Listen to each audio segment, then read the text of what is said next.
అధికారులు కూడా మనం చూసినాం. గతంలో విఆర్ఓలను వాడుకున్నారు గత ప్రభుత్వం బీఆర్ఎస్ నాయకులు. ఎక్కడంటే అక్కడ వీళ్ళ భూమి వాళ్ళ పేరు మీద ఎక్కించుకున్నారు, వాళ్ళ వీళ్ళకి ఎక్కించారు. తర్వాత లాస్ట్కి ఏం చేసిర్రు, వాళ్ళే దొంగలు, అధికారుల దొంగలని వాళ్ళని తీసేసారు. మొత్తం ఎక్కింది ఏమో వాళ్ళ భూములు, వాళ్ళ పేర్ల వేరే వాళ్ళ భూములు వాళ్ళ పేర్ల మీద ఎక్కించుకున్నారు, వాడుకున్నారు, అధికారులను వాడుకొని ఎక్కించుకున్నారు. తర్వాత అధికారులను దొంగలని చెప్పారు. కాబట్టి దయచేసి అధికారులు కూడా ప్రభుత్వం ఒక మంచి లక్ష్యంతో ఈ చట్టాన్ని తీసుకొస్తుంది కాబట్టి తీసుకొచ్చింది. న్యాయంగా ఎవరికి దక్కాలో అవసరమైతే 100 మంది ఆ ఊరోళ్ళను ఆ చుట్టుపక్కల కాస్తుదారులను తీసుకొచ్చి కూడా వాళ్ళ ముంగట సాక్ష్యాలు తీసుకొని ఇది నిజమా కాదా అని కూడా మనము విచారణ చేయాలి. కాబట్టి ఈరోజు మిగతా విషయాలన్నీ కూడా పెద్దలు సీనన్న గారు, సురేఖక్క గారు మాట్లాడతారు. ఇక్కడ వచ్చినటువంటి మా అక్కలకు అందరూ తెలుసు, ఈ ప్రభుత్వం పేదల ప్రభుత్వం, పేదల కోసం పనిచేస్తుంది. మేము ఏమేం పేదల కోసం తీసుకొచ్చినామంటే, మరి ఎర్ర బస్ ఎక్కేది పేదలే, పేదింటి ఆడబిడ్డలకు బస్ ఫ్రీ పెడితే వ్యతిరేకిస్తున్నారు బీఆర్ఎస్ వాళ్ళు. పేదింటి బిడ్డలు కూడా సన్నబియ్యం తినాలని సన్నబియ్యం పంపిణీ చేస్తే వాళ్ళు కళ్ళలో నిప్పులు పోసుకుంటున్నారు. పేదింటి గుడిసెళ్లలో ఉచితంగా ఇళ్లలో కరెంట్ ఇస్తే అది తప్పంటారు. మరి రాష్ట్రంలో దేశంలో ఎక్కలేని విధంగా 500 గ్యాస్ కనెక్షన్ ఇస్తున్నాం, గ్యాస్ సిలిండర్ ఇస్తున్నాం, అది కూడా తట్టుకోలేకపోతున్నారు. 10 ఏళ్లలో ఎంతమందికి వెంకటాపురం మండలంలో ఇండ్లు వచ్చినాయో ఒక్కసారి ఆలోచించండి.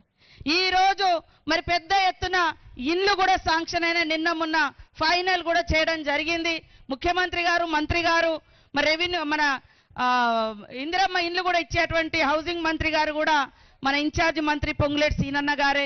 ఫస్ట్ పేదోళ్ళకే ఇవ్వాలి, తప్పకుండా ఈ 3-4 సంవత్సరాలు అందరికి ఇల్లులు ఇస్తాం, కానీ ఫస్ట్ ఆకలి అయ్యేటోళ్ళకే అన్నం పెట్టాలనేటువంటి లక్ష్యంతో, గూడు లేనోళ్ళకే ఇల్లు ఇవ్వాలనేటువంటి లక్ష్యంతో ఇల్లులు కూడా ఇవ్వడం జరుగుతూ ఉంది. రైతు పంట పండిస్తే బోనస్ ఇచ్చడం జరుగుతూ ఉంది. రైతు రుణమాఫీ చేయడం జరిగింది. గుంట కూడా భూమి లేనటువంటి వాళ్ళు రోజు 100 రోజుల పని పోతే వాళ్లకు సంవత్సరానికి 12,000 రూపాయలు ఇవ్వడం జరుగుతూ ఉంది. ఇన్ని పథకాలు గతంలో ఎన్నడూ కూడా లేదు.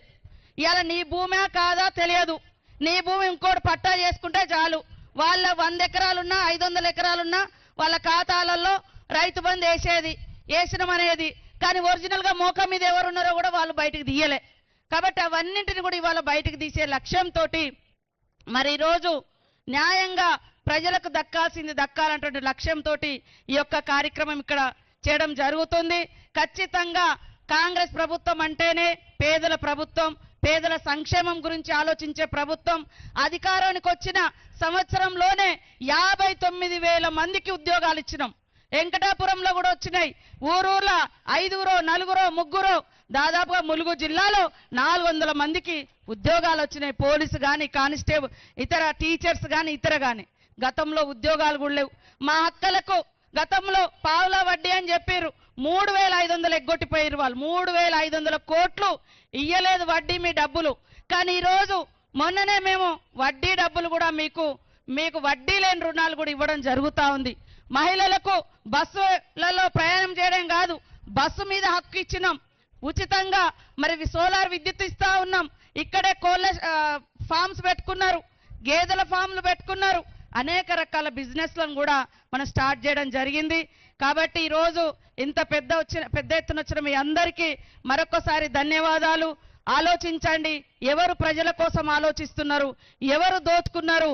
ఒక్క ధరణి పేరు మీద వేలాది ఎకరాలు కొన్ని కుటుంబాలు, అధికారంలో ఉన్నటువంటి ఆనాటి అధికార పార్టీ నాయకులు ఎట్లా ఆక్రమించుకున్నారో తొందరలోనే ఒక్కొక్కటి బయటికి వస్తుందని కూడా ఈ సందర్భంగా తెలియజేస్తూ ఈ కార్యక్రమాన్ని మంచిగా నిర్వహించినటువంటి కలెక్టర్ గారు, ఇతర అధికారులకు, అశేషంగా తరలి వచ్చిన మా సోదరులకు, సోదరిమణులకు అందరికీ కూడా పేరు పేరున హృదయపూర్వక నమస్కారాలు, ధన్యవాదాలు. జై రైతన్న, జై రైతన్న, జై రైతన్న. ప్రపంచంలో ఏ మూల ఏ క్షణం ఏం జరుగుతుందో వేగంగా తెలుసుకోవడానికి తొలి వెలుగు వాట్సాప్ ఛానల్ని ఫాలో చేయండి.